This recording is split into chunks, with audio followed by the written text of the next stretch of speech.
Hey everyone, I'm Kyle. Over the past few episodes, we've walked through the structure, machining, and full assembly of our mold inserts. Now it's time to bring it all together. This episode, we'll take a look at the tryout phase and wrap things up with a quick recap. Hope it gives you something useful to take away.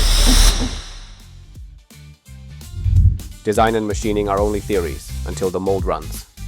So we validate it with a two-phase trial process. Phase 1, short shot tests on 30% of key zones, checking flow, venting, and seams.